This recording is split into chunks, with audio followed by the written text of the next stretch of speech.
Warahmatullahi wabarakatuh.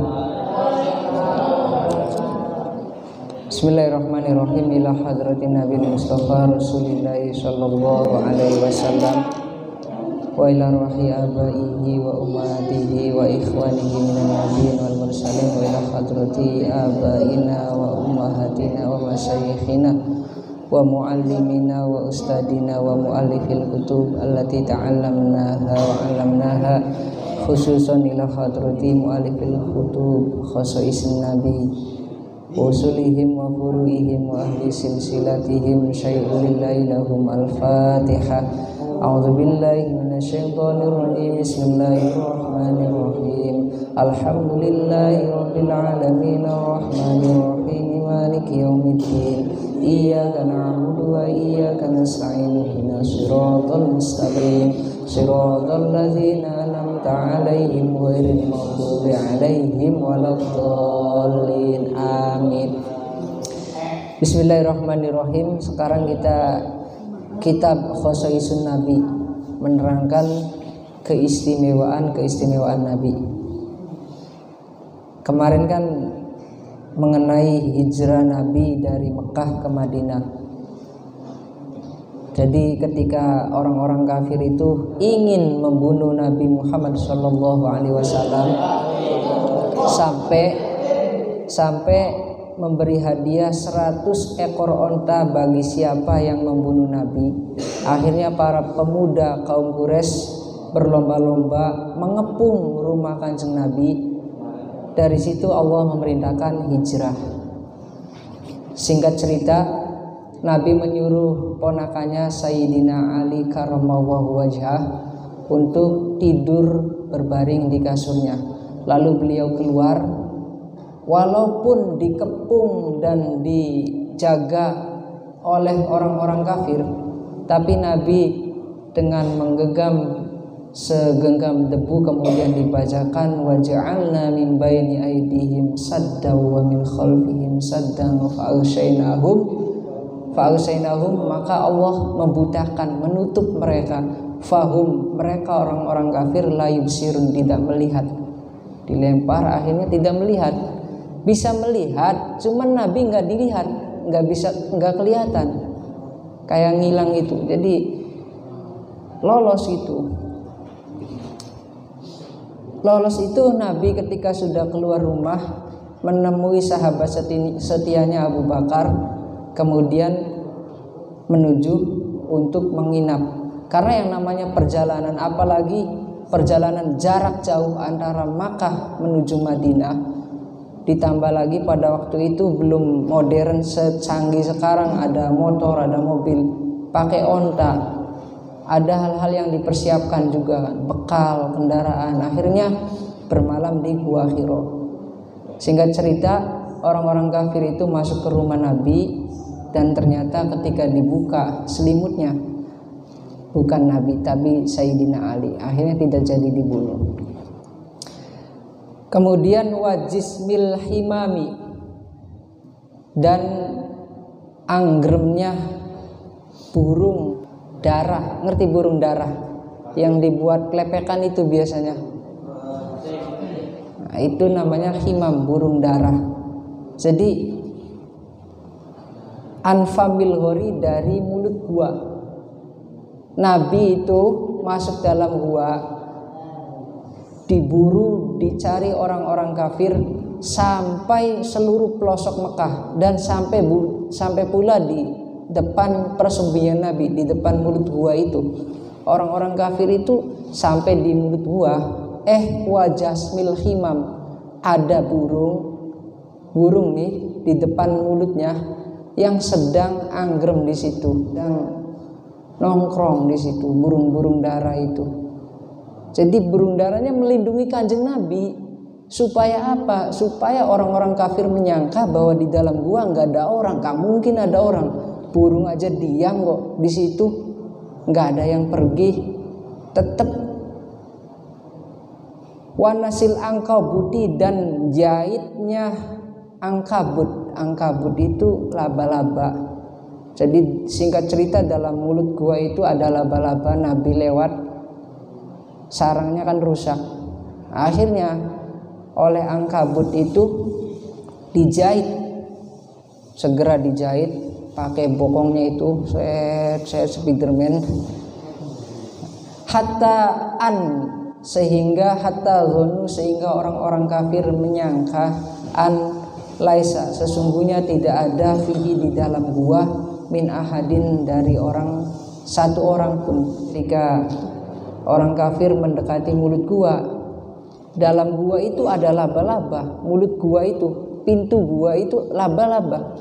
Orang kafir kan secara logika berpikir gak mungkin ada orang masuk kalau masih utuh kayak gini sarangnya. Burung-burung juga masih tenang di situ, anggrem di situ, nongkrong di situ. Laba-laba juga sarangnya masih utuh. Sehingga mereka berpikir hatta dzanu, menyangka an laisa fihi min ahadin, bahwa di dalam gua itu tidak ada satu orang pun. Padahal mah kalau masuk ketemu tuh. Wama, dan kisah jaro yang telah beredar lahu bagi Kanjeng Nabi min kisoti Suraqah bin Malik, dari kisah sahabat Suraqah bin Malik. Jadi Nabi itu menyewa orang kafir sebagai navigator. Paham navigator? Navigator petunjuk arah perjalanan. Karena rute yang dilalui Nabi dan Abu Bakar itu bukanlah rute yang biasa dilalui oleh para pedagang, bukan jalan biasa, jalan tikus ibaratnya kalau kita menyebut. Sehingga Nabi itu menyewa yang namanya Abdullah bin Uraikid. Abdullah bin Uraikid itu orang kafir, disewa Kanjeng Nabi, ayo kamu ikut saya sebagai petunjuk jalan. Padahal kalau Abdullah bin Uraikid itu dia itu tergiur oleh harta, bisa saja dia melapor ke orang kafir, nih Kanjeng Nabi ada di sini, dapat 100 onta tuh. Tapi karena diikat oleh perjanjian dan amanah, atas dasar amanah, maka Abdullah bin Uraikid ini amanah dan tidak membocorkan keberadaan Nabi. Tapi ada salah satu orang kafir yang ahli dalam bidang lacak melacak jejak. Ini kelas kakap nih, ulung. Namanya Suraqah bin Malik. Suraqah bin Malik ini tergiur dengan 100 onta. Dia ingin memburu Nabi dan Sayyid Abu Bakar, Khalifah Abu Bakar. Namanya Suraqah bin Malik, ahli dalam mengejar musuh, melacak jejak. Pokoknya padang pasir dia udah biasa sendirian. Ini namanya Suraqah. Dia menyiapkan kuda terbaiknya, baju besinya, panah terbaiknya sama tombaknya, ingin mengejar dan membunuh Nabi Muhammad sallallahu alaihi wasallam. Ini wa majaro, kisahnya seperti ini. Wasiyahi qawami farosihi, dan amblasnya kaki-kaki kudanya Suraqah fil ardi, di dalam bumi. Ini mujizatnya Nabi. Suraqah yang ahli mencium, melacak jejak itu, ketahuan Nabi itu, kekejar. Padahal rute yang dilalui itu bukan rute biasa, karena keahliannya Suraqah ini ahli dalam, tapi besok beriman dia.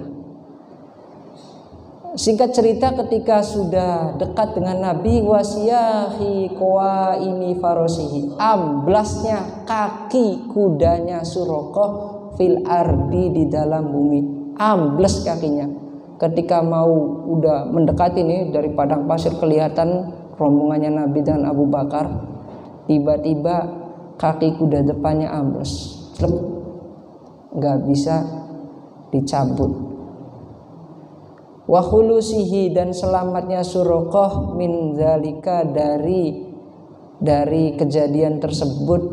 Da'a berdoa lahu terhadap Suraqah siapa Nabi Muhammad sallallahu alaihi wasallam bidzalika dengan supaya selamat ba'da istighosati setelah meminta pertolongannya Suraqah bihi kelawan Kanjeng Nabi. Akhirnya Suraqah sadar, kalau saya seperti ini saya bisa mati di padang pasir kalau kuda seperti ini. Bayangkan di padang pasir nggak ada apa-apa, kalau kudanya keplosot ambles di bumi nggak bisa diangkat, udah mati dia di situ. Satu hari panasnya kan padang pasir itu kalau siang panasnya luar biasa, tapi kalau malam dinginnya luar biasa, itu padang pasir. Dan jarang orang yang bisa kuat melewati padang pasir. Singkat cerita, dia memanggil Nabi, wahai Nabi, tolong ba'da istighosatihi.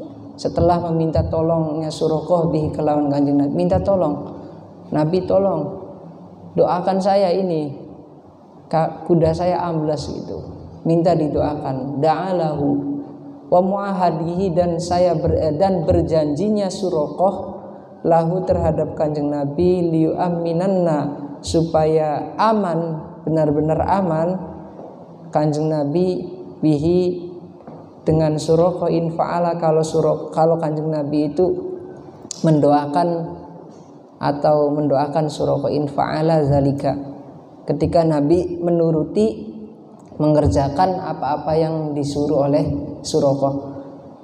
Jadi Nabi doakan saya, kaki kuda saya ini, karena Suraqah ketika mengalami kejadian itu sadar, oh ini bukan orang biasa ini kuda terbaik, ini pilihan, ini nggak mungkin ambles tiba-tiba di padang pasir kaki depannya itu.